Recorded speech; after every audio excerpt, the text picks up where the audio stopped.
গরিব হলে কেউ কেউ দেখে না, যার মাথা তেল আছে তার মাথাতেই তেল দেয়।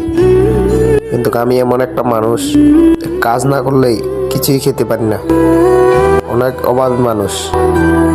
তো আপনারা আমাকে লাইক কমেন্ট করে আমার অভাবটা দূর করে দিবেন, তো আমি অনেক খুশি হব।